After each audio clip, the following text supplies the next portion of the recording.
conversar com vocês e acompanhando. Está oficialmente gravando. Boa noite para todo mundo. Vamos começar a estudar, então. Então, só recapitulando como a gente sempre faz, para quem chegou agora ou quem vai assistir gravado depois, a gente está estudando, usando como percurso teórico a tese da Undina Maria Rodrigues Machado, que chama A Clínica do Sintoma e o Sujeito Contemporâneo, defendido em 2005 pela UFRJ. Nessa sequência, a gente estudou sobre o sintoma, depois sobre a identificação, e agora estamos estudando sobre o gozo. Depois vamos estudar sobre o sintoma, o sintoma com H, e finalmente chegar no sujeito contemporâneo e a clínica na contemporaneidade. Então, e para estudar o gozo, a gente saiu um pouquinho da tese e fomos na referência básica que ela utiliza para construir esse capítulo sobre o gozo, que é o texto do Jacques Lamillet, 6 Paradigmas do Gozo. Todo mundo está com o texto em mãos? Se alguém não tiver, fala que eu envio novamente. Então, a gente está estudando 6 Paradigmas do Gozo e estamos no 6º. Estamos no 5º paradigma do gozo, que é o gozo discursivo. Eu estou sempre adiantando. A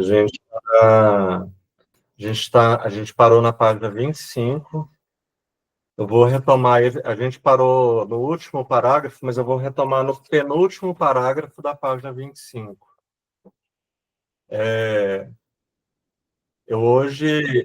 Hoje eu tenho uma ambição para o dia de hoje, que é assim, esse paradigma 5, ele é longo, tem problemas, gente, todo texto tem problema, né? Quando o assunto é complexo, então tem coisas aqui que eu acho que são contraditórias, a gente vai ter que falar sobre isso, algumas coisas que eu fiz, cortei, a gente vai saltar algumas coisas aqui em algum momento. O que eu estou fazendo aqui é uma leitura, uma interpretação do texto, e fazer a interpretação de texto, a gente tem que tomar decisões, né?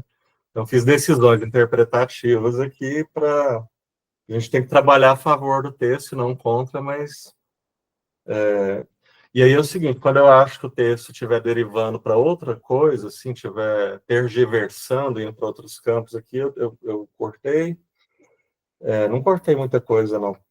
Algumas partes eu vou ler mais corrido, algumas a gente vai se deter. E, né, participem, mandem as questões de vocês, mas eu vou, hoje, como eu estou ambicioso, quero andar umas páginas a mais do que a gente vem andando. Então, façam as perguntas que vocês quiserem fazer, e se for alguma coisa que eu acho que está derivando assim, para outro assunto, vou me dar liberdade hoje de falar assim, não, vamos deixar essa questão para depois e tal, mas perguntem sem repressão aí. E aí a gente vai se entendendo aqui. Quem por acaso não tem o texto, eu mandei lá no grupo do WhatsApp, tá? Para todos os 4 grupos o texto novamente, ok? Vamos aí, então, na página 25 dos 6 Paradigmas do Gozo. No penúltimo parágrafo. Se Lacan usa o significante através de uma definição circular, já vimos que a definição circular é porque ele se apresenta estrutural essencialmente sob a forma de um binário que é evidenciado na própria definição. O significante não é pensado sozinho, vimos o estudo já à exaustão. Pensá-lo sozinho, instituí-lo sozinho ou colocá-lo sozinho é infringir sua lógica normal. Quando eu penso o significante fora do sistema de significantes, da estrutura significante, ele sozinho eu estou infringindo, eu estou pensando fora da lógica normal do significante, né? A gente viu que o signo, né, na definição do Peirce, é algo que existe sozinho. Antes não, mas às vezes o Lacan, por exemplo, vai pensar o S1, né, como uma coisa num dado momento teórico em separado de todos, né, o S1 como um significante sozinho, né?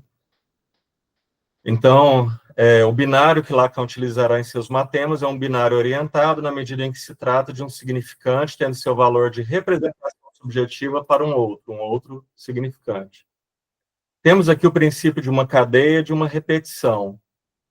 A gente vai ver que ele trouxe repetição aqui algumas vezes, de uma maneira meio enigmática, e a gente vai ver que a repetição que se encaminha aqui é da repetição significante que se trata, mas está articulado ao gozo, né? Eu lembro sempre vocês, né, o gozo aqui de que ele está tratando agora, né, quer dizer, tem lá o objeto A, que é aquele recortezinho de gozo, mas aqui, né, o objeto A diz respeito àquilo que sobra vivo do corpo vivo, do corpo orgânico. Eu lembro só vocês que são uma leitura milleriana, o Miller não está inventando coisas, ele se apoia em Lacan e tem os lugares que dá suporte para essa leitura, e tem lá o campo do outro Lacan, que deveria se chamar Contra Miller, que é uma leitura pelo avesso do Miller, que é da instituição chama Paula, o Alfredo Eisenstein. Ele lê completamente diferente, de um modo bem diferente, eu diria que é o oposto. Só estou dizendo isso, quer dizer, que isso aqui não é a verdade única, né? E o Eisenstein também não está inventando, né? O Lacan que ele lê, porque o Lacan, gente, não, já falei isso para vocês, não forma um sistema único e coerente, né? O Lacan é possível, tomando decisões interpretativas, lê-lo de algumas formas distintas. Não é lê-lo de qualquer jeito, né? O texto não aceita qualquer interpretação, né? Mas desde que você se apoie no texto, o texto, você pode tomar decisões interpretativas muito distintas em direção bem diferente. Então, temos aqui o princípio de uma cadeia, né, significante, de uma repetição de fatos. Se 2 significantes é o mínimo, o máximo é o infinito enumerável dos significantes. Eu prefiro uma outra expressão. Eu falo que é o conjunto incompleto de significantes. Por exemplo, os significantes de uma língua. É o conjunto aberto, né, de significantes. Essencialmente sobre 2 formas que desenvolvem esse binário. Vocês vão ver agora, nessas 2 formas que desenvolvem esse binário, quem está aqui, né, assistiu, né, ao vivo ou depois, né, as aulas anteriores, lá no quarto paradigma, e aqui também, a gente viu muito a ideia de que assim, o S1 representa o sujeito para os outros significantes. Quando a gente fala que ele representa para S2, o S2 já disse isso para vocês. O S2 pode ser qualquer outro significante da língua. Não é assim um S1, um S2, um S3, um S4. É S1 e S2. Né? O S2 é qualquer outro significante da língua. Um jeito de ler é esse que a gente tem lido até agora, apoiado em Lacan e no próprio Miller. O S1 representa, veja, o S1 representa o sujeito para qualquer outro significante da língua. Nós vamos ver que tem uma outra possibilidade de ler a função do S1, mas o S1, nas 2 leituras, ele é fundamental para entender como é que nasce o sujeito, esse sujeito que é dividido, porque em parte ele é significante, em parte ele continua sendo conjunto vazio, né? Ele é uma ausência de ser, né, nesse sentido de conjunto vazio. Aí, tem uma coisa aqui que, jogando com a homofonia, Lacan o chamará, o S1, né, sempre que possível, de lisan. Aí tem um jogo desses jogos significantes que o Lacan faz, porque lisan é enxame e Essan é S1. Essan é S1, lisan é enxame. Só que o Miller fala que sempre que possível, o Lacan vai falar de um enxame de S1, é uma coisa que desvia do assunto. Eu disse para vocês, a gente vai deixar para lá o que desvia o assunto. O Lacan vai falar dessa história de enxame de S1s, é uma outra coisa, um outro raciocínio.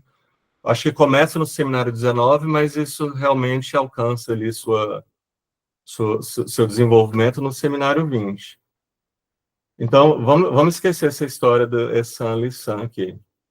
Ou ainda com relação a S1 como único, é o outro significante, o S2, que poderá ser atribuída a multiplicidade reunida em conjunto. Tal será o caso quando Lacan distinguirá do significante mestre o significante saber, o S2, que não é único, mas ao contrário faz conjunto. Isso aqui é só o que eu acabei de dizer para vocês, o S1, né? Um significante distinto, e o S2, um significante do saber, né? De um saber é significante articulado, né? O significante saber, o S2, que não é único, mas é o conjunto dos significantes incompletos de uma língua, ou o S2 pode ser qualquer um desses significantes do conjunto da língua, né?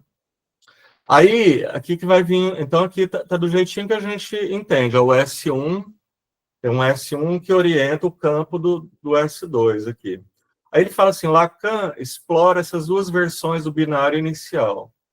Por exemplo, na página 833 dos escritos, né, imediatamente após tê-la colocado, ele passa para essa primeira versão que indiquei aqui sobre a forma seguinte.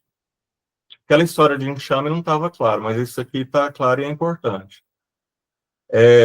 Veja aí, todos os significantes representam o sujeito para um outro que não o representa.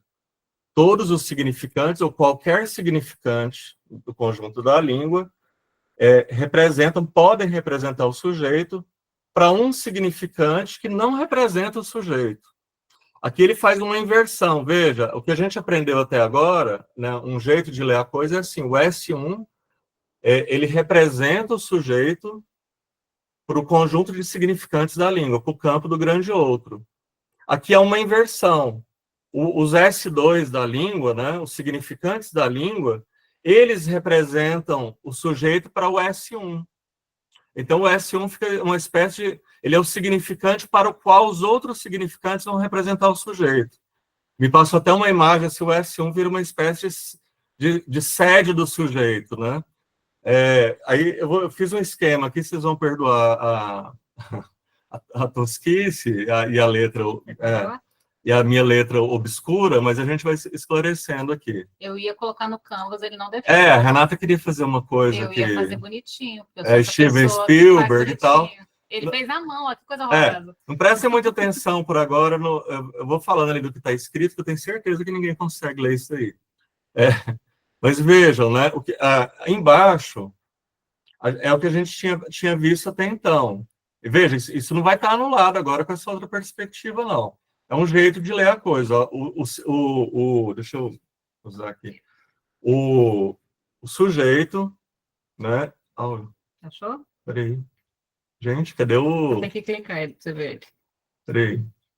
Não, me ajuda aqui com essa tecnologia sofisticada chamada mouse. Eu te coloco a canetinha depois. Entendi. Entendeu? Então, aqui, gente, o S1, veja, é ele que representa o sujeito para o conjunto dos significantes da língua. Eu coloquei aqui a setinha em direção ao S2. O S2 é assim, ele representa tanto o conjunto dos significantes da língua, excetuando-se o S1, ou ele representa cada um dos significantes da língua. Enfim, nós temos o S1 e o S2 como conjunto, os outros significantes, né, no conjunto. Qualquer um a gente pode chamar de S2. É o que a gente aprendeu exaustivamente, sobretudo no paradigma anterior, né? Aí aqui ele traz uma outra, que está nos escritos, né? O Lacan pensa um jeito, olha como é interessante isso. Aqui ele está dizendo assim, o S1 não representa. Veja que aqui, como ele diz no texto, ele quebra a circularidade, porque a circularidade da definição de significante é assim, ó, o significante é aquilo que representa o sujeito para um outro significante. Então, o significante sempre representa o sujeito para um outro significante. Nessa forma de leitura aqui, o S1, que aqui embaixo era o significante primordial, né, a função por excelência do S1 era representar o sujeito, aqui o S1 não representa o sujeito. O sujeito está identificado a um S1, lembra aquele caso clínico que eu sempre cito, né, que o S1 era inteligente, né, esse significante sozinho ele não significa nada, vai depender das articulações dele. Aqui a seta se inverteu, ó. O S1 que eu coloquei, o Miller que define, o S2 tem uma função, ele poderia ser pensado como o A barrado, né? Quer dizer, o conjunto dos significantes, é isso que está escrito aí, acredita em mim. Conjunto dos significantes, né, de uma língua, ou cada um dos significantes da língua, né? Então aqui nesse campo aqui do S2, né, eu coloquei aqui vários significantes, isso aqui seria, se eu fosse fazer né, imagina isso, né? Se eu fosse pôr todos os significantes que eu tenho notícia, a gente ia pôr setas aqui numa quantidade infinita. Por isso eu coloquei essas reticências aqui. Mas então, a ideia é o seguinte, os outros significantes, qual que é a importância do S1 aqui? Ele não representa o sujeito, Mas quando o sujeito se identifica um S2, esse S2 é que vai representar o sujeito para o S1, né? Então, veja, o S1 tem um lugar muito central aqui também. O Miller chega até a brincar. Se eu tirar o S1... Gente, estou apanhando aqui. Como que seria? Se eu riscar o S1 aqui do lugar, desmonta todo. O sujeito se desmonta e ele volta a ser conjunto vazio. Porque não teria nenhum significante para os outros significantes representar o sujeito. Essa seta, olha eu pondo o dedo aqui. A Renata deve estar morrendo de rir de mim aqui. Essa seta daria num vazio, né? Então, no que os outros significantes fossem representar o sujeito, vamos dizer assim, não encontraria nem o S1, que seria aquele significante para o qual o S2 vai representar o sujeito.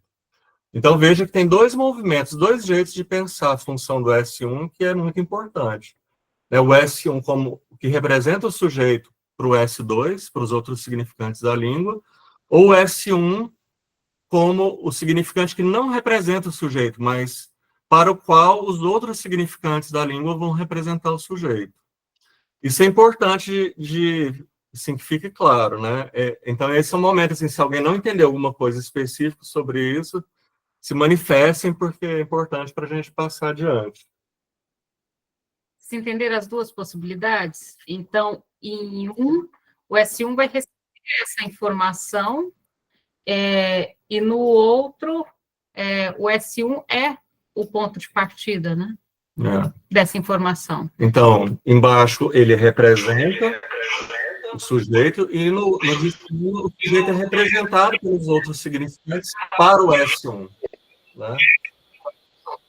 Diga, Ricardo.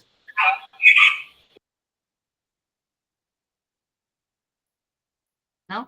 Bom, então, deu para entender a diferença entre os dois? Então... Eu vou pedir que vocês, quando tiverem questões, escrevam ali, porque fica hoje eu estou ambicioso, vocês têm que lembrar disso, da minha ambição de... Nem determinei páginas, mas a gente andar um pouco mais rápido. Qualquer pergunta, Ricardo? Bom, boa noite. Boa Né? noite. Muito obrigado mais uma vez pela disponibilidade de vocês para essa aula. É muito valiosa, tá? Fiquem já sabendo. É o seguinte, se a libra de carne, ela vai passar a existir através do S1... Não, né? Peraí, que a gente vai... Assim, hoje como eu estou ambicioso, isso daqui já atropela o que a gente está pensando aqui. A gente hoje vai fazer que nem o Jack Estripador, né? A gente vai por partes. A gente vai chegar na libra de carne. A gente vai chegar na libra de carne. Vai chegar, não, a gente vai retornar ela. Vai ter o seu momento aqui, aí a gente conversa, porque... Posso tirar o desenho? Bom, assim, se isso ninguém perguntou, eu vou seguir adiante. Não pode tirar. Sim. Mas terminando o parágrafo aí, o parágrafo está dizendo isso que eu expliquei, ó. Nesse momento, pode-se, portanto, considerar o conjunto de todos os significantes que representam o sujeito e que distingue o outro significante que, por sua vez, olha, o conjunto de todos os significantes que representam o S2, o sujeito, e que distingue o outro significante, o S1, que, por sua vez, já se encontra infringindo a fórmula circular inicial, porque a fórmula circular inicial diz que o significante representa o sujeito significante, e nessa versão, na segunda versão que a gente viu, o S1 não representa o sujeito. Né? Essa versão permite a Lacan introduzir imediatamente um significante de exceção, ou seja, dar a esse S2 o valor de grande S de A barrado, coloquei lá no esquema. Ou seja, como esse conjunto incompleto de significantes de uma língua que são o tecido, a tessitura do grande outro barrado, né? Que é barrado porque é um conjunto incompleto. Então, dá a S2 o valor de grande S de A barrado, o valor de um significante, ao mesmo tempo suplementar com relação ao conjunto de todos os significantes que representam o sujeito, e que também se inscreve como menos no conjunto dos significantes que representam o sujeito. O S2, então, tem, né, essa função de exceção, quando a gente escreve S2, é isso. a gente pode estar falando do conjunto dos significantes da língua ou de qualquer um desses significantes da língua, né, quando eu escrevo S2. Num dado momento ele diz, S2 também é um significante do saber, né, de um conjunto de significantes articulados, né, que formam um campo do saber. Sei lá, o campo da psicanálise, a gente poderia, se eu escrevesse um S2 da psicanálise no sentido de um significante do saber, estaria representando, né, o conjunto incompleto do discurso psicanalítico, né, desse campo do saber psicanalítico. Aí ele diz assim, abreviemos, S1 e S2 é a estrutura da linguagem reduzida ao significante. Veja, eu falei que eu vou, né, é engraçado ele falar que é a estrutura da linguagem reduzida ao significante, estou criticando o texto mesmo, porque a estrutura da linguagem, em Lacan, ela é significante. Então, é uma frase estranha dizer que, dá para dizer assim, S1 e S2, né, é a estrutura mínima da linguagem, ou seja, a estrutura mínima, né, da linguagem como significante. A linguagem em Lacan é significante, ela não é outra coisa. Tal como ela é apresentada por Lacan no inconsciente, com a seguinte questão: que tipo de sujeito corresponde a essa estrutura? Que tipo de sujeito é esse que o S1 representa para o conjunto de né, dos S2? Ou que tipo de sujeito é esse que o conjunto da língua, os S2, representam para um S1? E vejam a palavra, gente, o sujeito é representado para... eu chamo a atenção porque ele vai destacar isso daqui a pouco, eu já vou antecipando uma coisa aqui. Veja que o termo representação, quando eu digo que uma coisa é representada, eu digo que ela é o mesmo que dizer que ela está ausente, né? Uma coisa que é representada, ela está ausente. Se eu digo, como diz lá o Lacan no Seminário 1, ele diz assim, se eu digo o significante elefante, de repente entra um elefante nessa sala, né? Na verdade, quando ele diz o significante elefante, o elefante entra na sala como ausente, ele está representado por um significante da língua portuguesa que é elefante. Então, quando eu digo que uma coisa é representada, né, no sentido da linguagem mesmo, eu estou dizendo que a coisa está ausente. Então, assim, se o sujeito é representado, veja, e a gente estudou que ele se mantém em parte como ele entra no significante, em parte ele continua sendo conjunto vazio. Ele continua sendo uma falta a ser, um vazio. Então, é importante isso, né? O sujeito é representado de um significante para outro significante.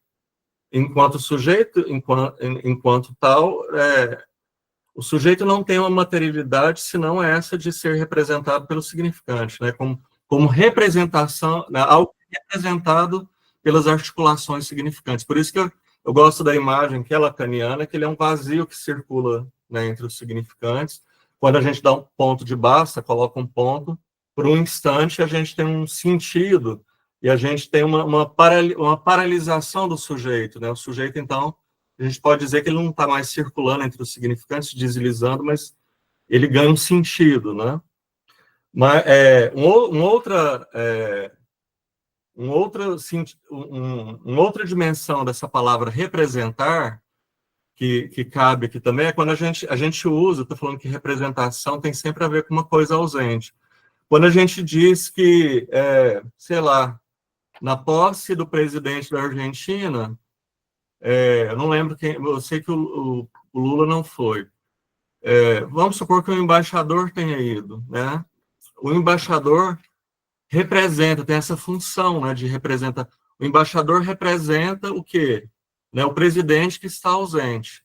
Então, quando, né, uma pessoa não pode ir a um lugar, sei lá, a gente mesmo, que não é presidente nem nada, né, tem um aniversário de alguém que a gente gosta e a gente fala para alguém que vai e fala assim, olha, me represente lá, né? Então, a representação tem sempre essa dimensão de o que é representado é o que está ausente, né? Porque o sujeito, então,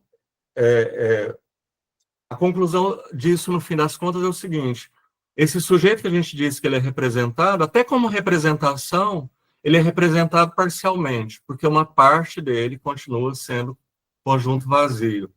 né, não tem um significante que represente completamente o sujeito. Se o tivesse, né, a gente não teria nem psicanálise, não teria possibilidade nem de tratamento, se tivesse a possibilidade de um significante, ou de uma articulação significante, a gente pode pensar num certo conjunto de significantes articulados, representasse o sujeito na sua totalidade, né? Chama-se sujeito o que é veiculado de um significante para um outro significante, o que é veiculado como representação. É porque nenhuma representação identificatória ou nenhuma representação, no fim das contas, é tão completa, né, que essa representa... O fato de que nenhuma representação identificatória é completa faz com que essa representação tende a se repetir. O sujeito vai buscar um outro e um outro e um outro significante. É porque essa representação não é total que essa representação, as representações se repetem. Esse movimento de um significante voltar a representar o sujeito, né, se repete. Porque se houvesse uma representação identificatória completa, não se repetiria mais esse movimento de representação. Não aconteceria de o sujeito ser representado de novo. Ele seria representado de uma vez por todas. Entende? Não teria repetição mais, né? O sujeito se coagularia num significante, se congelaria num significante, ou numa articulação significante, né? Num pequeno texto, numa pequena frase, numa frase. Quem entrou agora, só para se localizar, a gente está nos 6 paradigmas do gozo, na página 27, tá? Lila entrou agora. Boa noite, Lila, tudo bem? Só para você se localizar, a gente está na 27. Obrigada. Eu estou dizendo que eu quero andar mais rápido, mas se vocês tiverem dúvida do que, né, nesse ponto do que eu estou dizendo aqui, por favor, me pare, porque senão depois... Né, e se ninguém fala nada, ninguém pergunta nada aqui também, eu não sei nem se... eu não desconfio da capacidade de compreensão de vocês, eu desconfio da minha capacidade de comunicar o que eu penso que eu estou comunicando. Podemos chegar até dizer que se o sujeito é representado, é na medida que ele nunca é apresentado. Agora, em que ele nunca está presente. O que eu acabei de dizer, né? A coisa que é representada, ela tá ausente, né? Ele nunca é, senão, representado.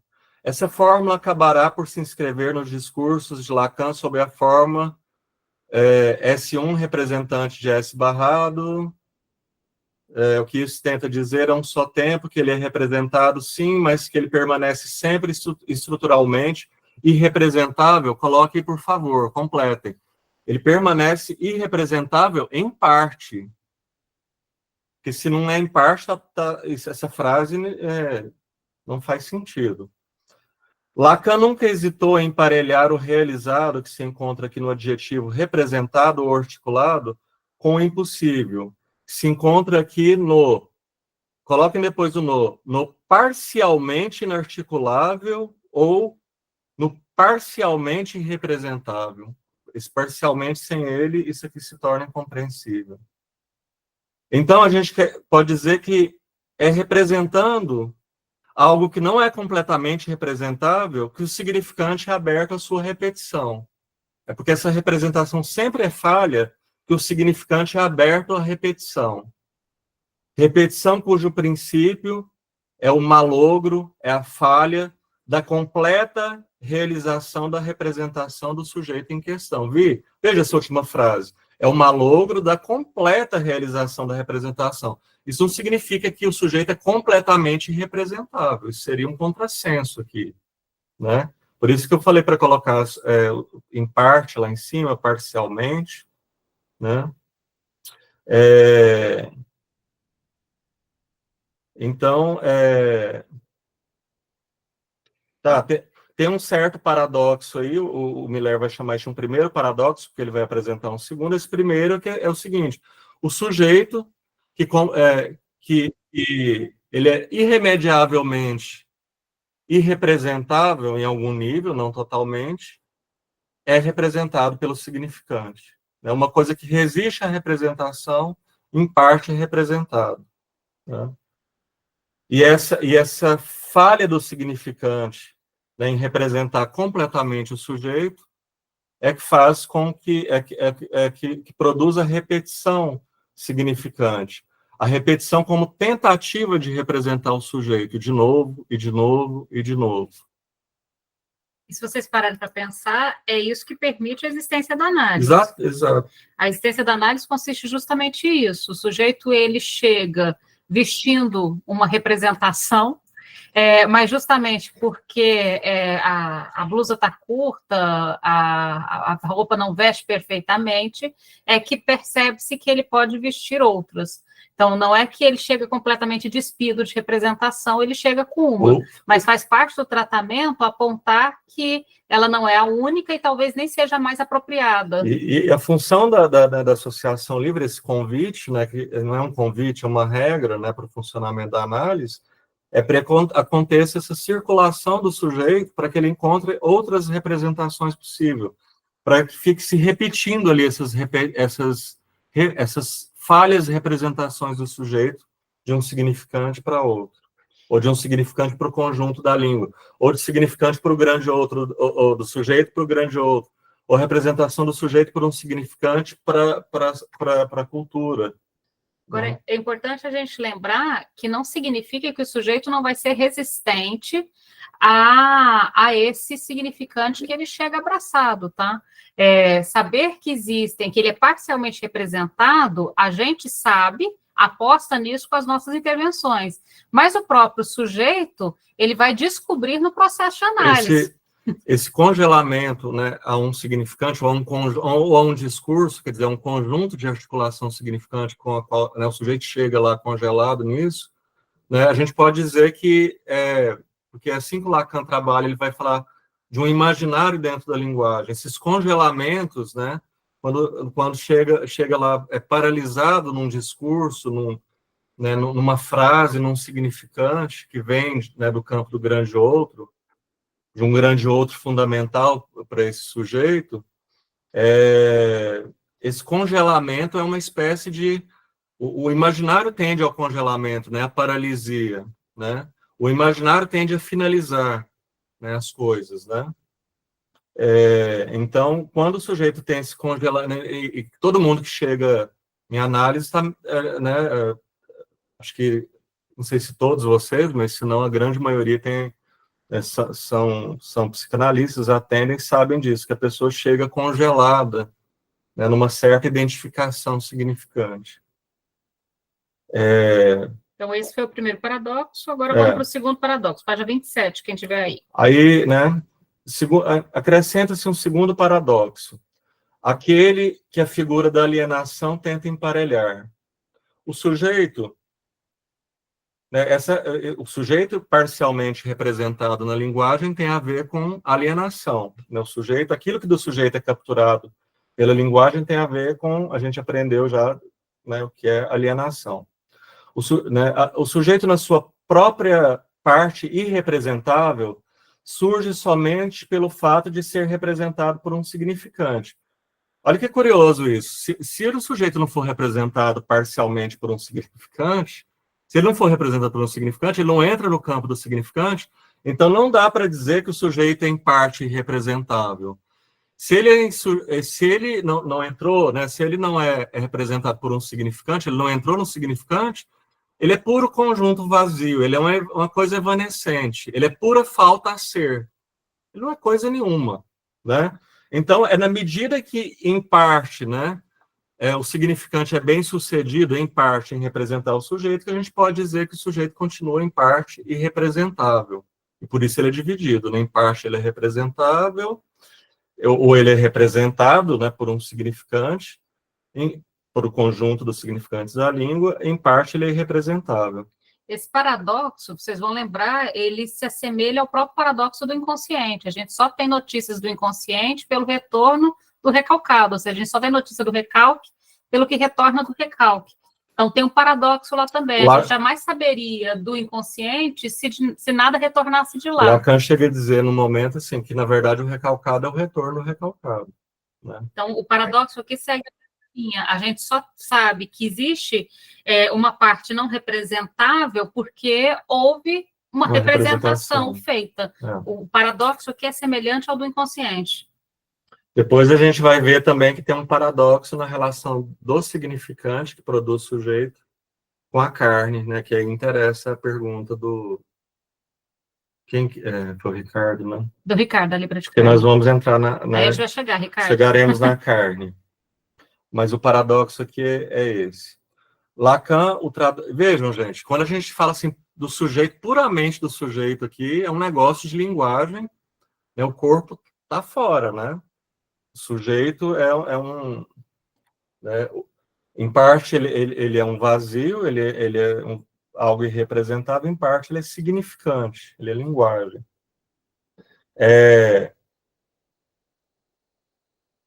O Lacan traduz dizendo: o significante faz surgir o sujeito ao preço de cristalizá-lo. Né? A gente lembra ali quando a gente estava estudando a alienação, né, aquele instante teórico que o Lacan pensa, né, em que o sujeito está, né, tá cristalizado no S1. Né? Só que a gente sabe que S1 sozinho, na verdade, nem se sustenta. Ele vai ter que entrar no jogo de representação de um significante para outro. Ele tenta nos dar uma ideia disso, fazendo-nos inscrever o S1 no conjunto que o inclui e onde figura de maneira invisível o conjunto vazio que se encontra nesse conjunto. Conjunto vazio que é o que restaria a partir do momento em que apagássemos esse significante. Nós vimos lá... Dá para voltar o esqueminha lá? Dá. Eu botei no grupo também, tá, o esqueminha. O que ele está dizendo, olha, né, o sujeito aqui, né, embaixo ele está representado pelo S1 para, né, os S2, vamos chamar assim. Em cima, ele é representado pelos S2 para um S1, né? Então, veja, se eu tiro o S1 num esquema, não tem significado no de baixo. Não, vamos pensar no de baixo primeiro. Se eu tiro o S1, não tem significante para representar o sujeito. E se eu penso na outra vertente, no esquema de cima, se eu tiro o S1, não tem, os S2 não tem para quem representar o sujeito, né? Então, se eu tiro o S1, o sujeito volta, né, na sua plenitude vazia, né? Ele volta a ser puro conjunto vazio. É o que restaria se apagássemos esse significante, o S1, o que dá alguma materialidade ao sujeito, ou pelo menos permite que ele entre no campo da representação dos significantes. E eu estou dizendo, o sujeito enquanto tal, né, se ele é representado, ele está ausente, não foi eu que disse, foi o Miller, mas ele existe como representação, isso é uma existência, né? Em parte ele existe como representação, né? Como que isso funcionaria na clínica? Pergunta da Rosângela. Como que isso funcionaria? De que modo a gente vê isso na clínica? Mas essa última frase aqui, de que sem o S1, se você quiser falar, Rosângela. Não, boa noite. Eu gostaria de saber o seguinte: você falou, se eu tirar o S1, você tira o S1, eu gostaria de saber o seguinte, que na clínica, quando o paciente tira o S1, é igual como você falou, eu gostaria de entender como que isso funciona na clínica, se ele tirar o S1, esse de baixo aí, entendeu? Sim. A questão é a seguinte, porque isso aqui é uma hipótese teórica, o sujeito só existe de uma maneira, né, palpável ou escutável, né, na medida em que ele é representado na linguagem, senão não tem sujeito, né, não há sujeito, ou só há sujeito como conjunto vazio, mas um sujeito como conjunto vazio não tem como o analista fazer nada, né, é como se ele não existisse, né. Não tem como... Entendi. Obrigada. Valeu. Foi bom Aliás, você qual falar. que é o seu nome? Wesley. Wesley. Ah, obrigada. Na hora que você perguntou na professora, eu fiquei pensando a que a gente coloca aqui da travessia, né? Então, é Wesley Pérez e Renata Wichmann, para quem não conhecia.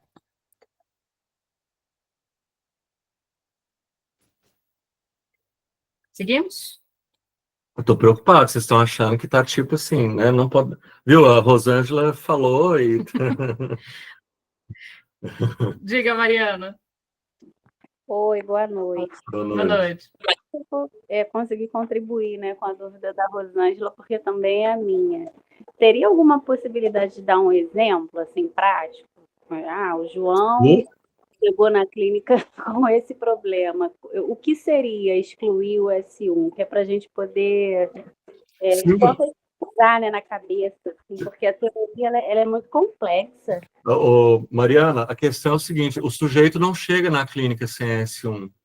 Porque sujeito sem S1, ele é algo impalpável, ele é conjunto vazio. Não sei se você viu as aulas anteriores, né, e tal. Sim. A gente trabalhou muito sobre isso, né? O sujeito sem S1, né? Sem S1, ele não é representável, né? E um sujeito não representável na linguagem, né? A gente funciona, né? A análise funciona por fala e escuta, funciona por linguagem, né? O sujeito não chega sem S1, né? Veja, a gente está falando aqui, essa teoria aqui é uma teoria do sujeito neurótico, né? Entendi. Ok, obrigada. Mas eu entendi. Seria, então, uma pessoa que não sabe falar? Então, basicamente? eu entendi a dúvida. A Dressa também perguntou ali, né? Onde estou, não posso abrir a câmera, nem falar, mas perguntou se S1 seria um psicótico, não. A partir do S2 seria a neurose, se seria uma repetição. É mais teórico do que isso. Porque o que tem que ser entendido, é bom que vocês estejam perguntando, porque aí eu vejo onde, né, a gente está com... o sujeito, vocês estão pensando, né, em corpo, a pessoa que vai caminhando até a clínica e chega lá. Bom, é preciso que alguém vá caminhando até a clínica, ou que alguém, né, se for online, né, se sente do lado de lá e tal. Não existe um sujeito por aí, né, uma subjetividade caminhando por aí, né, sozinha, né? Mas o sujeito, sem corpo, né? Mas o sujeito, enquanto tal, a definição teórica de sujeito, não entra corpo aqui, né? Quer dizer, daqui a pouco a gente vai ver a conexão, né, pelo objeto, a conexão entre sujeito e corpo. Vejam, o sujeito, ele é alguma coisa que é representada por um significante para outro significante.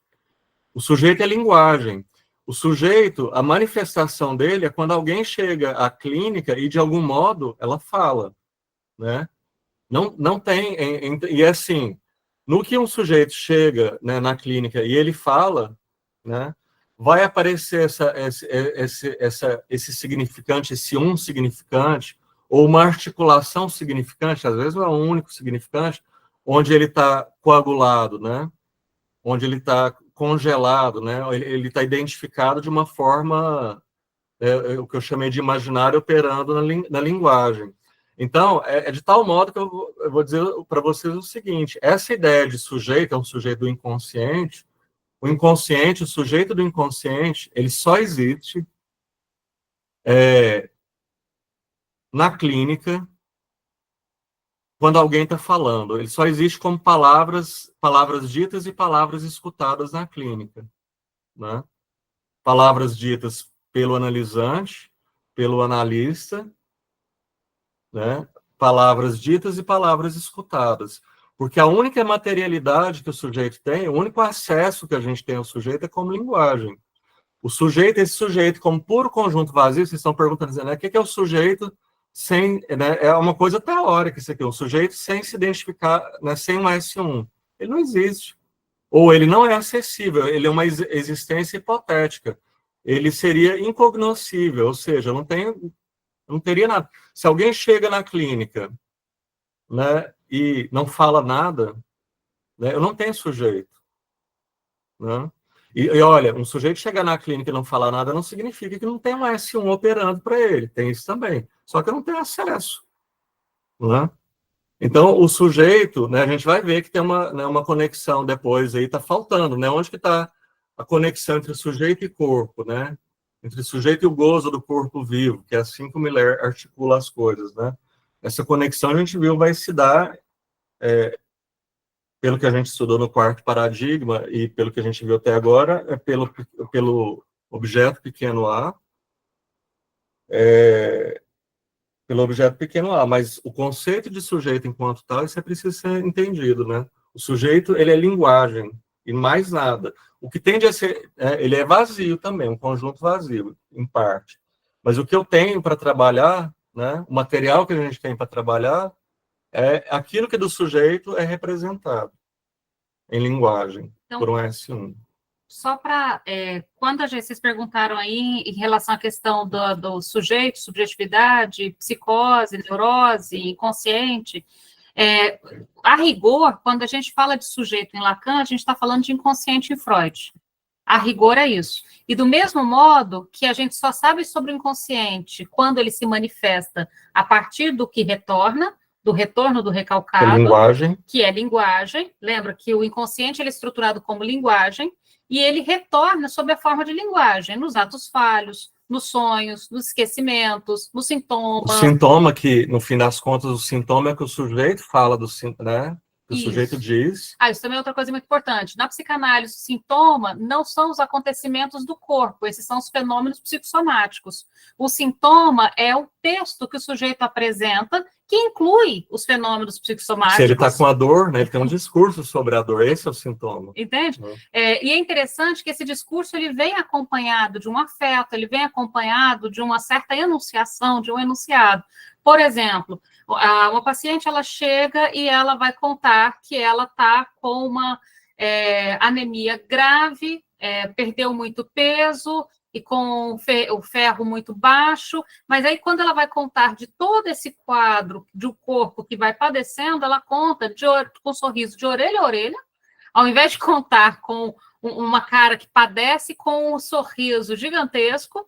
E, ao final, ela conta, então, de todos os danos desse corpo e diz, tudo culpa da minha mãe. Ou seja, o sintoma aí não é esse quadro de um corpo e tudo culpa da minha mãe que diz que eu tenho que vestir 34, por exemplo. Então, veja, a questão não é exatamente... Então, a perda de peso é o sintoma? Não. A anemia é o sintoma? Não.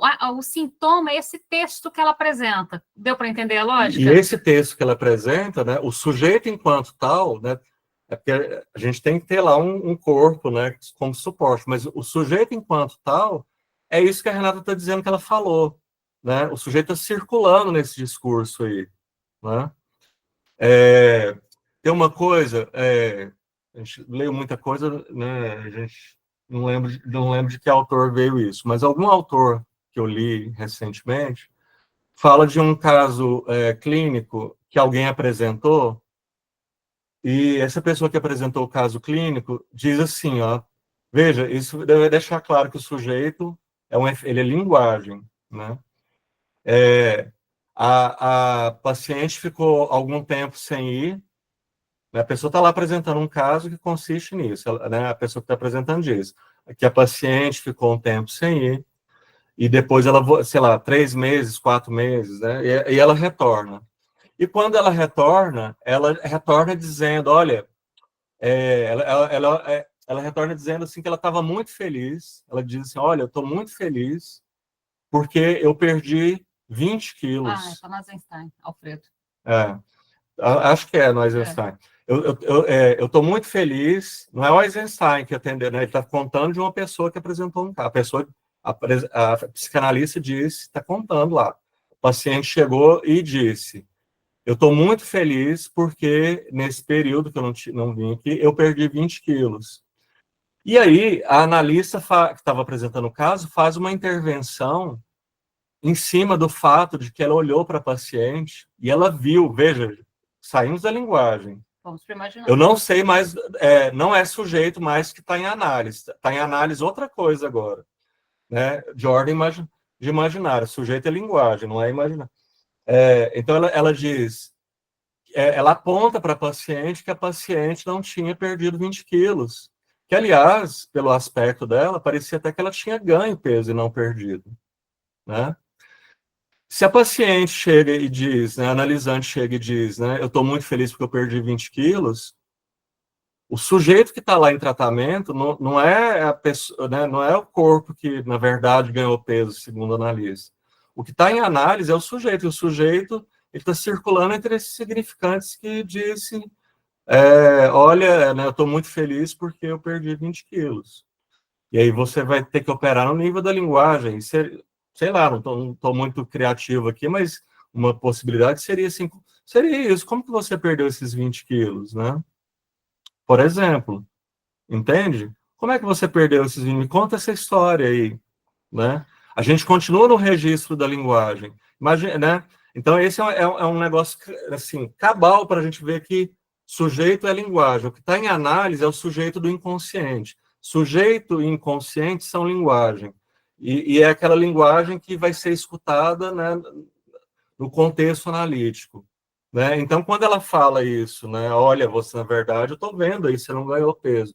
Ela entrou na via imaginária, ela está fazendo qualquer coisa. O que ela está analisando ali? Não é o sujeito do inconsciente, ela está analisando o corpo da paciente. Né?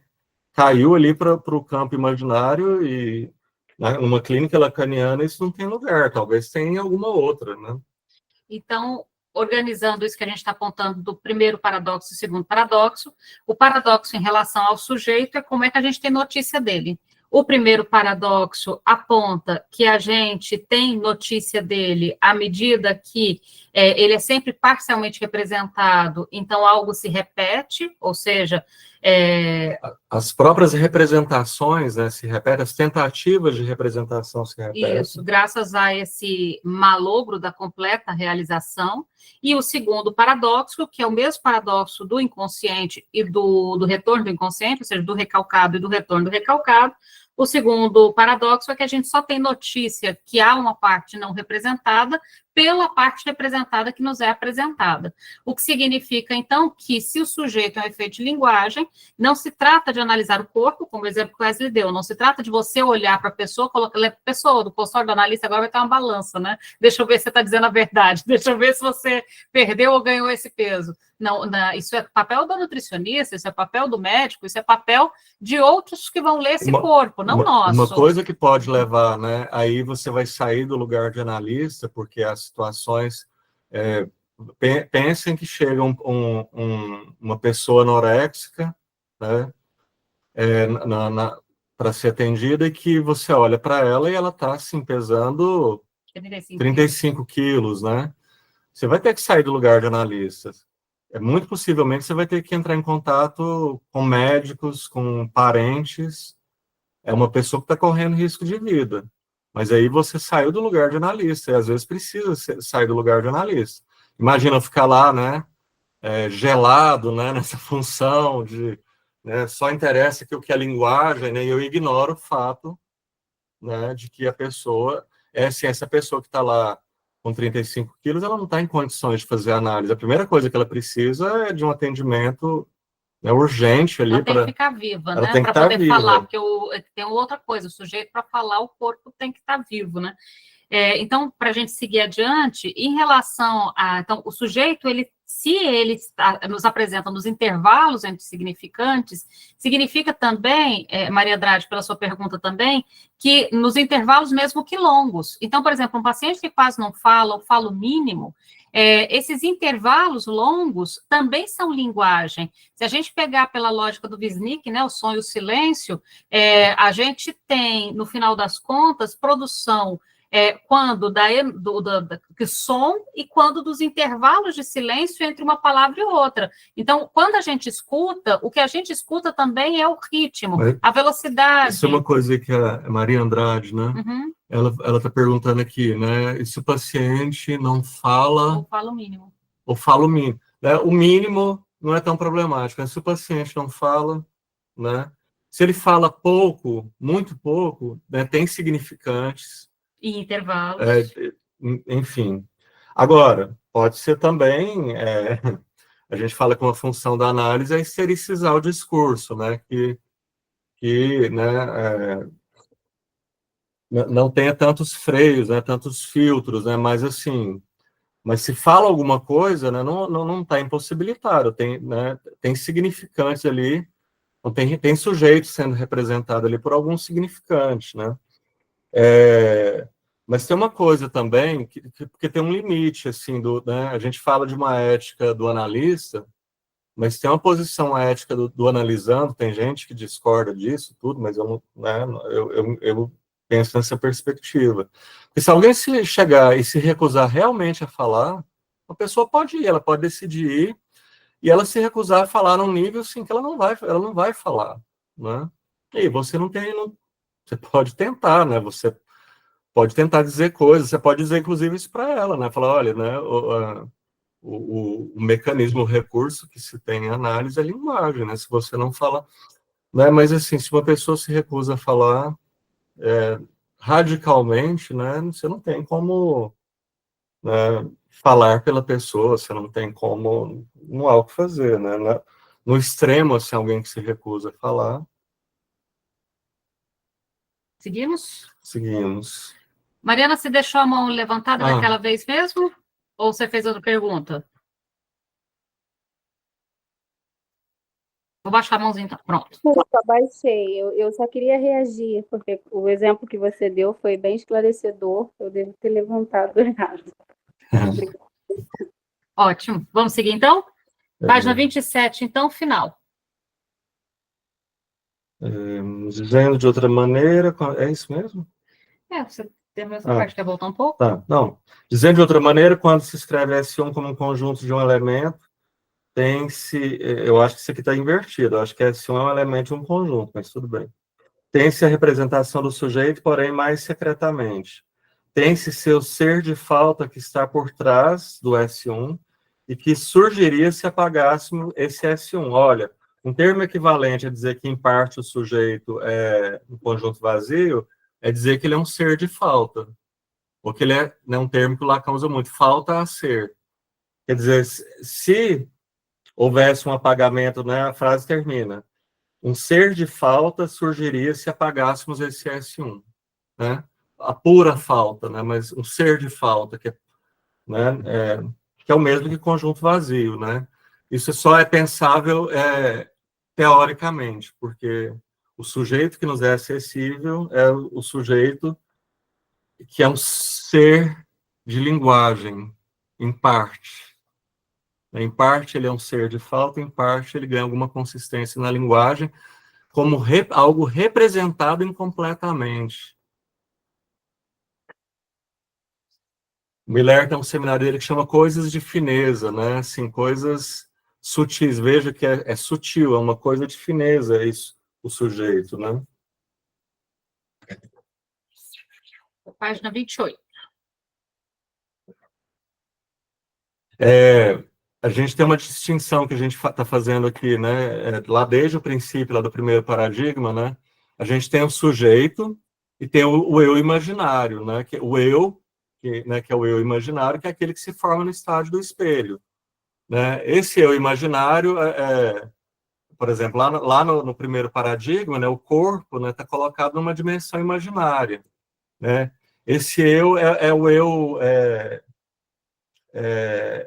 o eu está identificado, né, com a imagem do corpo, é o eu, vamos dizer assim, consciente, é o eu que faz faz essa fala feijão com arroz do dia a dia. Esse eu é o eu. Me veio uma imagem aqui muito, não sei se todo mundo aqui acompanha futebol, mas mesmo quem não acompanha futebol deve saber quem é o Cristiano Ronaldo. O Cristiano Ronaldo quando ele faz um gol, ele corre para comemorar e faz assim. E mexe a boca dizendo, eu estou aqui. Esse eu que está lá, que o Cristiano Ronaldo está exaltando, né? É o eu imaginário. Com o cabelo intocado. Então, assim, né? Não dá para falar assim, quando ele fala eu estou aqui, não está falando do sujeito inconsciente, ele está apontando, né?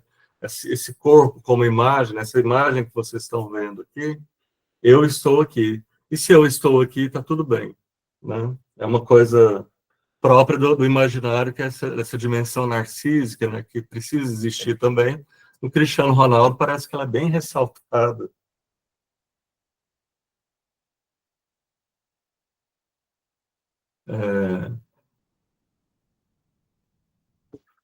O conjunto em si mesmo só tem existência e começa a aparecer se um significante aí se inscreve. É o que justifica Lacan utilizar essa representação, a apresentação para dizer que o significante faz surgir o sujeito, ele está repetindo, né? E o faz surgir ao mesmo tempo em que o cristaliza na representação, em que ele lhe dá, eludindo com isso o seu vazio constitutivo. É isso. Quando um significante ocupa esse lugar vazio, ele elude nessa dimensão vazia, ele apaga, ou pelo menos ele apaga em parte, né, o sujeito como vazio, né? De onde ele o faz surgir, de que matéria-prima o significante faz surgir o sujeito, existe uma questão que é insinuada por Lacan, embora não seja tratada em seu próprio texto, Posição do Inconsciente. Era o texto que ele estava se referindo aqui quando ele falava da página dos escritos. Trata-se do estatuto dessa matéria-prima. Um ser, diz ele, o ser que ainda não tem a fala. Veja, o sujeito enquanto tal, a gente viu lá que ele é falta a ser, ele não é um ser. Quando ele começa a falar aqui de um ser, eu já antecipo para falar para vocês, que o ser em questão, é assim que o Miller lê, o ser em questão, ele está apontando para a dimensão do corpo vivo, né? Esse sujeito que é pura linguagem, né, que é pura falta a ser, ele está articulado, que é em parte falta a ser, né? Ele é em parte linguagem, em parte vazio. Esse sujeito, né, tem uma... Né, não existe um sujeito andando por aí na rua sem corpo, né? Não tem uma... Né, não tem como a gente deixar de fora a dimensão do corpo, porque nesse modo aqui que ele está apresentando a leitura, né, o gozo, que é um conceito fundamental, o gozo que é sempre uma coisa meio desorganizadora, meio disruptiva, né, que bagunça, né, esse mundo ordenado dos significantes, né, sem o gozo, né, se a gente pensar né, numa... para a gente pensar, na verdade,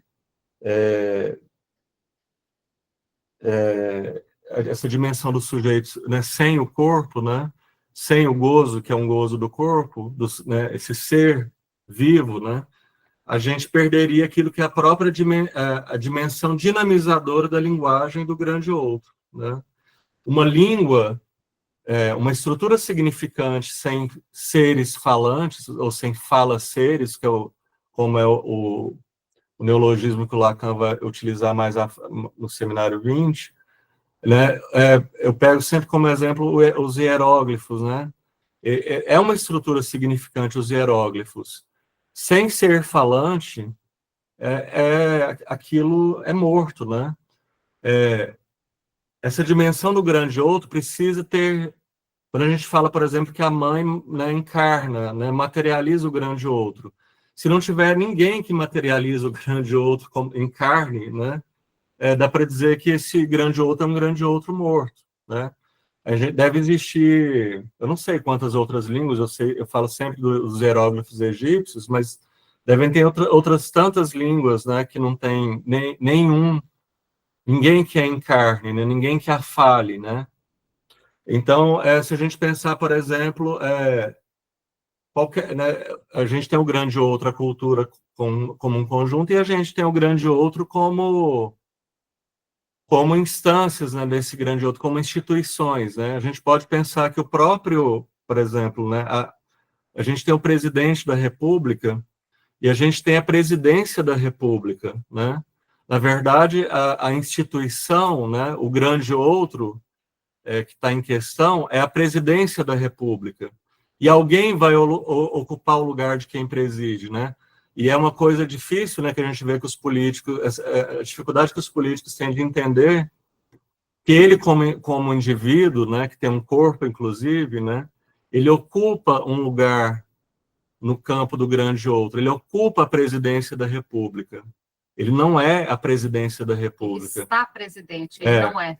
Ele, né, a rigor, ele está presidente, ele não é presidente. Ninguém é presidente.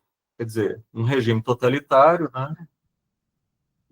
Mas um dia, até num regime totalitário, isso tem fim, né? Inclusive, pensar o caso do Stalin, o cara morreu, né?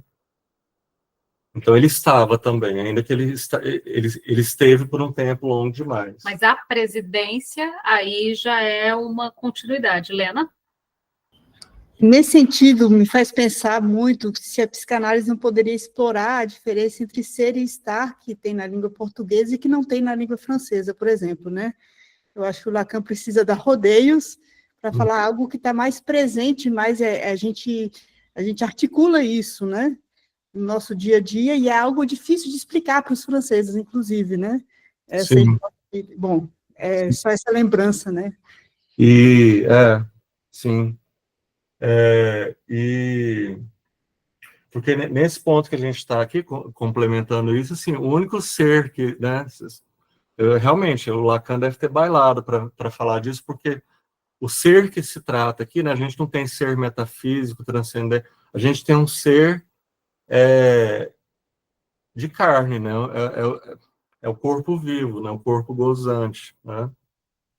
Agora, não, eu ia falar uma coisa agora, mas aí eu que já vou... Não, Renato. Eu estou falando que hoje eu estou querendo organizar passo a passo a coisa aqui. Mas é interessante essa coisa se a gente for ser rigoroso a essa questão do ser e estar, Lena, em relação... Se você parar bem para pensar, o psicanalista também, a gente poderia dizer que você não é uma psicanalista, você está uma psicanalista, uma vez que trata-se de exercer uma função. A ideia de ser um psicanalista, o que incluiria, talvez, chamar de profissão, ter um sindicato, quem sabe até um curso superior em psicanálise, que vocês estão com notícia dessa briga aí, né? É interessante a ideia de que quando a gente fala de uma formação permanente, a gente também está apostando numa ideia de que não há, então, um lugar estável cativo, e sim de um certo estar ocupando aquela função enquanto se ocupa aquela função, no exercício daquela função. A única possibilidade de a gente falar assim, seria com muitas ressalvas, né? Eu sou um psicanalista, né? Na linguagem comum a gente fala, porque vai ficar esquisito, né? Alguém te pergunta... Eu estou psicanalista. O que você faz, né? Em vez de falar, eu sou psicanalista, fala, eu estou psicanalista. Mas assim...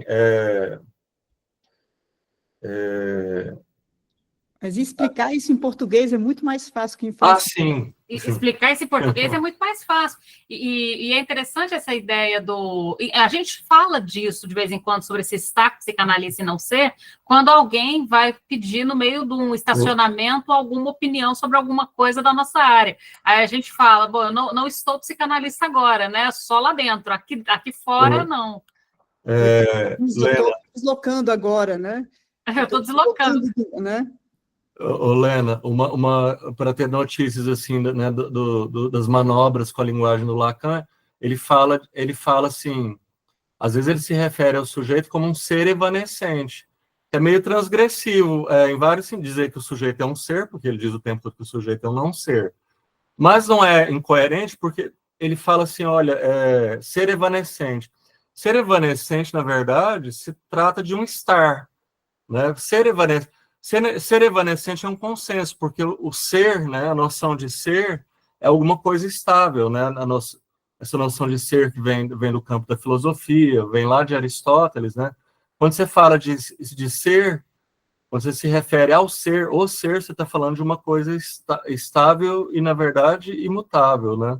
Então, o Lacan vai ter que falar de ser evanescente, né? Por exemplo. Acho que... budismo, né?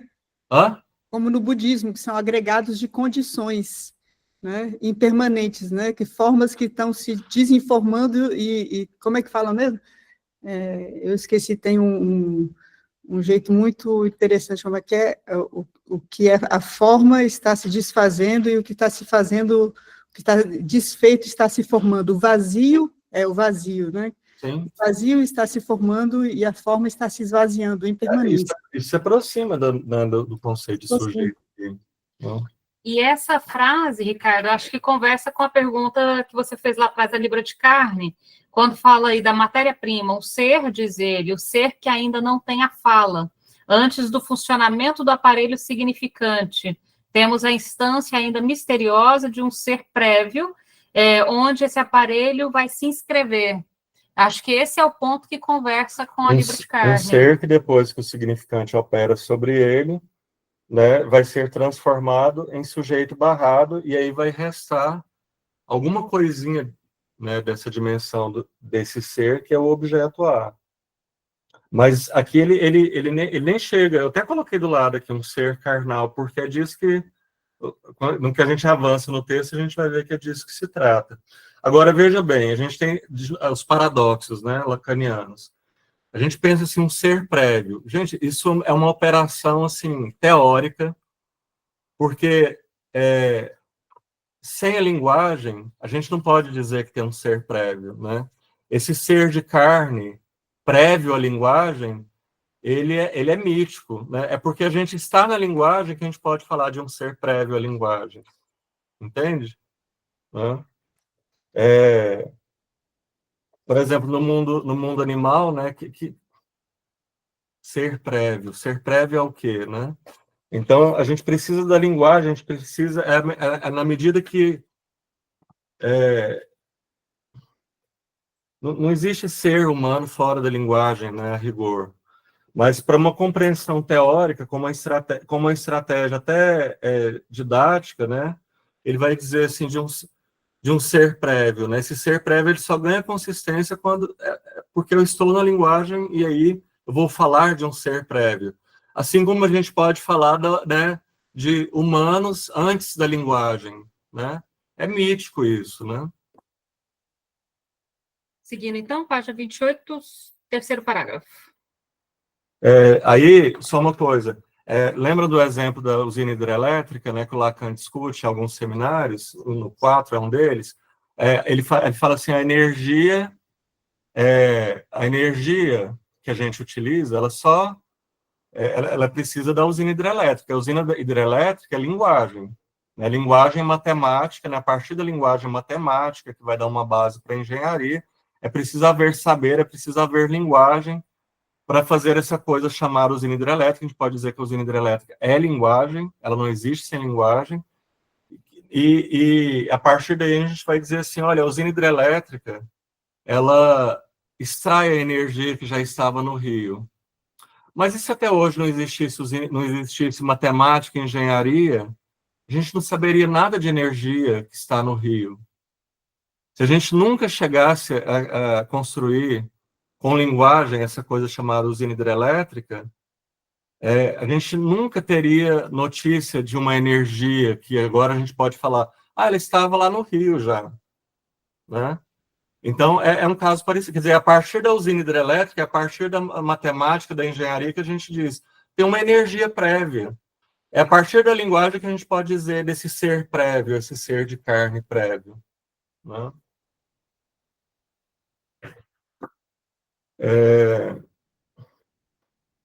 Onde que eu estava aqui? Não sei. Vai ser, é isso que... No primeiro, segundo, terceiro parágrafo. É isso que a operação de alienação valoriza do lado do sujeito. Nada do significante vem tocar diretamente o que diz respeito à separação, já que, segundo Lacan, a separação opera sobre uma falta que é a perda de vida do corpo. Já vou antecipar para vocês, porque é uma coisa... Vou antecipar e recuperar uma coisa lá de trás. A separação diz respeito a uma separação da linguagem. A linguagem, no que ela incide sobre o corpo vivo, ela opera, lembra-se disso? Uma mortificação do corpo vivo. É o termo que o Lacan usa. Uma mortificação do corpo vivo quer dizer que vai restar, né, algo do corpo vivo, né, algo que resta, né, está na dimensão do objeto A, algo que resta de vivo, de gozoso, mas houve uma mortificação do corpo, né? Então, houve uma perda de vida a partir da operação significante. E como resultado dessa operação sobre o corpo, que mortifica, né, como resultado disso, vai restar uma parte do corpo viva, né, algo da dimensão do que a gente chama de erógeno, né, de gozoso. Então, a separação, vem um outro paradoxo, né? A separação, ela não diz respeito exatamente ao significante, mas ao que resta vivo, né? A dimensão do objeto A, de um gozo que resta, de um corpo vivo que resta. Mas a gente não poderia, ao mesmo tempo que a separação não diz respeito, ela diz mais respeito ao objeto A do que ao significante, não há separação sem alienação na linguagem, porque é a alienação na linguagem que faz com que o corpo seja mortificado e que reste algo vivo, algo que não é linguagem. Mais um paradoxo. Então, a rigor, a gente estuda lá, né, num dado momento, parece que primeiro vem a alienação e depois a separação. Não é assim, né? O tempo todo a gente tem operando, né? O tempo todo, né, há uma operação de alienação na linguagem e algo que resta vivo do corpo, né? Então, é isso. Se nos atemos a esse mecanismo significante, o significante é, então, a causa do sujeito, a ponto de se poder dizer que sem o significante não haveria nenhum sujeito no real. O real aqui de que se trata é o ser vivo, né? Ser real, aqui a gente está na dimensão do corpo vivo. Então, sem o significante não haveria nenhum sujeito, no real é meio forçado isso aqui, um sujeito que se articula ao real do corpo vivo. E que o sujeito sempre está no real sob a forma de uma descontinuidade ou de uma falta. Veja, o sujeito só está no real do corpo vivo como falta. Ou seja, a rigor, o sujeito não está no real. O sujeito se articula ao real. Se ele só está lá como falta, a rigor ele não está. O sujeito se articula ao corpo vivo, né, por essa conexão com essa coisinha gozosa que é o objeto A, né, com esse resto de gozo, né. É engraçado, né, o Lacan vai chamar o objeto A de mais gozar, né, é um mais no sentido assim, depois da operação significante, o mais que goza é algo que resta dessa operação significante, né. Esse mais gozar é um resto, né. Então, o sujeito sempre está numa conexão com o real, né? Ele está numa conexão no real na medida em que ele é uma falta, na medida em que repercutem, né, essa dimensão do sujeito como conjunto vazio. Esse sujeito se declina em Lacan sob as formas da verdade. Verdade tem a ver com linguagem, verdade tem a ver com uma coisa que sempre varia. Então, esse sujeito se declina em Lacan sob as formas da verdade, que nunca dará uma descrição do real. A verdade é da ordem da linguagem. A verdade se insere nas descontinuidades do real. Então, também a verdade se insere no real como falta. Ela se conecta ao real e não ela exatamente está no real. Esse sujeito, ele se declina sob as formas da morte. A gente vai ter que... Daqui a pouco isso ganha sentido. Esse sujeito se declina sob as formas da morte, que é o modo essencial sobre o qual Lacan concebe a incidência do significante no real do corpo vivo. Então, a gente não está falando de morte, a gente está falando de mortificação. A incidência do significante no real do corpo vivo é mortificadora. A incidência de alguma coisa... Não, a incidência de alguma forma pática ou patológica do significante no real do corpo vivo, da carne. A mortificação. É curioso que aqui ele usa o termo, né? Vamos pegar a frase de novo. Ele fala da incidência de alguma forma pática ou patológica do significante no real. E essa patologia do significante, né, sobre o real do corpo vivo é a mortificação. O Lacan, em algum momento, por exemplo, no Seminário 23, eu até notei para não esquecer, ele diz assim, o significante parasita o corpo. Quer dizer, quando você se fala de um parasita, né, parece que a gente está falando de alguma coisa assim, o significante, ele parasita o corpo vivo, suga a energia dele, né? se alimenta. Ele dispersa, né? Gozo, né? Ele faz uma redução de gozo, ele opera uma mortificação, né? Então, essa patologização, essa patologia do significante sobre o real do corpo vivo, que é a mortificação, tem a ver com essa metáfora aí do significante que parasita o corpo, né? Que incide sobre o corpo. Ele também né, o significante se declina sobre o desejo. Por essa razão, não devemos nos surpreender quando, em instância da letra, página 522, Lacan fala do desejo como desejo morto. Desejo morto é assim, gente, o desejo também é alguma coisa lembra que a gente estudou isso, né? O desejo é um efeito significante, né? O desejo é alguma coisa que também circula na linguagem. Há um momento que o Lacan, esse desejo morto, é o desejo que o Lacan vai chamar de desejo metonímico, né? Assim que o desejo parece que é atendido, ele já é desejo de outra coisa. Esse é o desejo morto. O desejo é morto no sentido de um desejo no campo da linguagem, como ele comparece no campo da linguagem. Ao passo que, segundo Freud, é precisamente a morte significante que torna o desejo indestrutível, diferente da necessidade. Desconsidere isso daqui, porque ele está misturando Freud com Lacan de um jeito aqui impensável, né? Olha o que ele diz, né? Ao passo que, segundo Freud, é precisamente a morte significante. Não tem morte significante em Freud, né? Isso é a gente usando Lacan para ler alguma coisa em Freud, mas deixem isso para lá por enquanto. É a morte significante, ou a mortificação significante, né? É a morte significante a marca do sujeito barrado, do sujeito do desejo, né? É a morte significante a marca do sujeito do desejo, que faz o desejo entrar em uma memória do tipo cibernética ou eletrônica. Não pirem a cabeça com isso, que isso é muito simples. É só que se a gente pensar no sujeito e no desejo como algo que está no campo das operações significantes, né, significante, a gente poderia pensar, né, o desejo como algo... ele está fazendo uma comparação com a cibernética, porque a gente sabe que tem um código, né? Há uma dimensão da cibernética que é pura linguagem, né? Códigos de 0 e 1, né? Vocês sabem que no século XIX já havia inclusive uma mulher, não me lembro agora o nome, que a parte de linguagem do computador, né? Um computador não opera sem linguagem, ele não é só hardware, ele é também software. E o software é uma construção de linguagem, né? É uma linguagem lógica, mas é linguagem.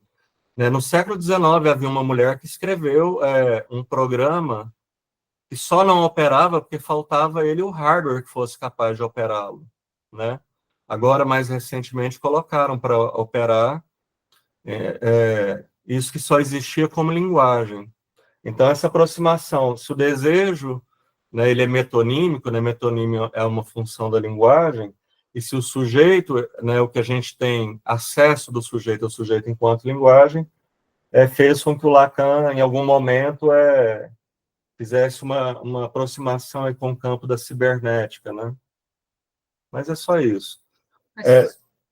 Só voltando, então, um pouco em relação a essa questão do corpo mortificado, aqui, voltando às perguntas que vocês fizeram sobre estrutura, por exemplo, ali para trás, esse é um ponto importante. Essa incidência do significante no real, que leva essa mortificação do corpo, então a mortificação do corpo tem a ver com o atravessamento da linguagem, de tal modo que o corpo não é mais o corpo, mas aquilo que se diz do corpo.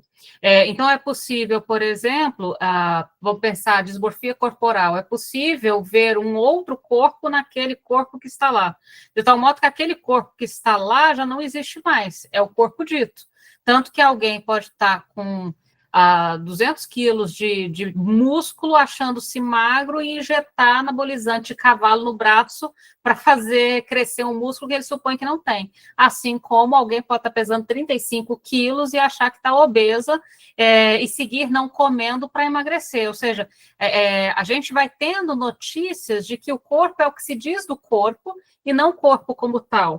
Então, há uma verdade que não dá nenhuma descrição do real do corpo. Há uma verdade, a gente vai conversar aqui com a realidade psíquica, a verdade atravessada pela linguagem, ou seja, com o texto que se constrói e que se torna mais importante do que o corpo em si, entende?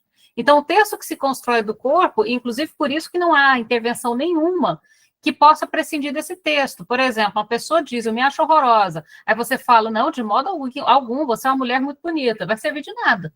Não vai servir de absolutamente nada. Né, e a operação, até isso aqui, né, a gente está vendo que tem um sujeito e o objeto A, como a gente já estudou para trás, faz uma conexão com o corpo vivo. Né? O sujeito que é só linguagem, né, de algum modo, na separação ocorre uma conexão do sujeito com o corpo vivo, mas o sujeito enquanto tal, ele é linguagem. A gente está quase terminando, veja que coisa interessante, é que ele trouxe essa coisa aqui da cibernética, né? A gente está vendo que para o Lacan um sujeito é um corpo, falei tudo ao contrário, o sujeito é linguagem, né, é feito de uma operação de linguagem, né? O sujeito enquanto tal, ele é distinto do corpo, né? O sujeito o sujeito que vai comparecer na clínica é aquilo que é dito, né, você vai ter acesso a ele pelos significantes que são ditos. Mas ele fala de uma conexão com o corpo vivo, né, com aquilo que goza. Aí a gente tem uma coisa interessante, nesses tempos de inteligência artificial, né, tem margem para pensar coisas interessantes, tem margem para o delírio, né? Tem uma coisa que eu acho bastante delirante, tem pessoas, eu conheço uma assim, está pensando numa ideia que é a seguinte, vejam bem, que a subjetividade dele, o cara usa outras palavras, mas a subjetividade dele poderia, a subjetividade dele incluindo as memórias que ele tem, né, já que a linguagem poderia ser transformadas em linguagem de computador, né? É assim, gente, o delírio, a subjetividade poderia ser transformada num software. Toda a sua memória, né? Tudo aquilo que você articula como linguagem, né? A memória é uma grande articulação de linguagem, uma estrutura de linguagem, isso poderia ser transportado, né? Poderia ser refeito como software. E aí, olha o nível da loucura. E aí você teria uma possibilidade de imortalidade, né? Mas uma mortalidade sem corpo. O que seria essa imortalidade sem corpo? É disso que se trata aqui, olha. Se a gente ficasse só nessa dimensão de um sujeito, né, que é pura linguagem, né, sem nenhuma conexão com o que é vivo, né, eu vou dizer para vocês, a gente teria, né, nós seríamos hieróglifos, né? Essa ideia do cara de uma imortalidade, né, na conversão da subjetividade, né, num software sem corpo, ele pode estar numa máquina, mas não tem corpo vivo, né? Isso é pensar numa imortalidade sendo hieróglifos. É desse nível de loucura que se trata, né? É desse nível de loucura que se trata. Então, quer dizer, por mais que, repito, né, no nível teórico e o que você acessa, né, no consultório, é significante. Até quando o sujeito diz do gozo dele, né, vamos dizer, como que aparece o objeto A lá? Né? O objeto A, que vai dizer respeito à forma de gozo daquele né, de quem está lá no teu consultório se tratando, né, isso vai chegar a você, vai ser linguagem, você não vai, como diz o Lacan, manipular a pulsão, manipular o gozo com as mãos, né? Mas é fundamental, né, que o Lacan não faz uma elisão, né, ele não, tem umas acusações ao Lacan que diz que o Lacan transforma tudo é reduzido à linguagem. Se em Lacan tudo fosse reduzido à linguagem, esse cara aí que está delirando, ele seria um lacaniano. Como nem tudo está reduzido à linguagem para Lacan, esse cara está delirando mesmo, ele não é um lacaniano. Você tem uma base de corpo de onde vai advir o sujeito e aonde repousa o texto do sujeito, conseguem perceber? Então, não se prescinde do corpo. Há uma articulação, né? Há uma articulação, tanto no início de tudo, a libra de carne, quanto no final das contas, esse texto do sujeito, ele precisa repousar sobre uma matéria. E essa matéria tem a ver com o corpo. Entretanto, essa matéria não determina o texto, e não necessariamente o texto vai incidir sobre o que outros leem dessa matéria. Matéria viva. Matéria viva. Porque o significante, a linguagem é uma matéria. Matéria viva. Né? E aí, só para apontar uma questão aqui em relação a essa coisa da linguagem e do atravessamento da linguagem que faz esse corpo mortificado, veja, isso é fundamentalmente da neurose. Na psicose, já é de outra ordem, por isso, inclusive, a gente fala de um corpo fragmentado e de um transtorno de linguagem. No autismo, também é de outra ordem, ou seja, na neurose que, de algum modo, há a possibilidade de amortecer a relação com o corpo através da linguagem. Então, o corpo mortificado pela linguagem pode ser lido também como uma boa notícia, no sentido de que a gente pode trabalhar a partir desse texto e ter consequências, resultados interessantes nesse corpo. Tá? A consequência disso, né, assim, é uma boa notícia, né, que haja essa operação de linguagem sobre o corpo. Agora, não é uma coisa há uma perda, né, uma perda de gozo, uma perda de vida, né, de algo do vivo, né, mas só que, quer dizer, pensar esse corpo mítico, que seria um corpo, né, sem linguagem, né, a gente começaria a parar, né, a gente pararia numa dimensão que a gente começaria a pensar em um gozo como aquele lá do paradigma 3 de Das Jing, né, uma coisa ilimitada, né, uma coisa destruidora, uma coisa devastadora, né? Mas até isso, se a gente, né, pensar a rigor, né, o conceito das Jing, ele é poderia dizer que é uma coisa, né, esse gozo absoluto, ele é uma coisa mítica, né? Esse corpo, vocês lembram, né, da Jing é algo pensado fora da linguagem. Esse fora da linguagem, ainda que, né, que ele tem a importância que a gente está dizendo aqui, né, não dá para a gente ser só um software, só articulação significante, mas a gente só pensa isso, né, como é que ele usou o termo aqui? Algo que vem que precede, né, a linguagem, ele usa um outro termo aqui, né, esse algo que precede a gente só pode abordar na linguagem, né, então veja que a linguagem é orientada, é a linguagem que orienta todo esse campo, né, essa complexidade aí, quando a gente trata de sujeito, a gente trata de corpo, de gozo, né? O centro orientador é a linguagem, porque, né, fora da linguagem, fora da linguagem, o que a gente teria não é a usina hidrelétrica trazendo energia para suas casas, mas a gente nem saberia, né, não existiria energia. Existe lá no Rio.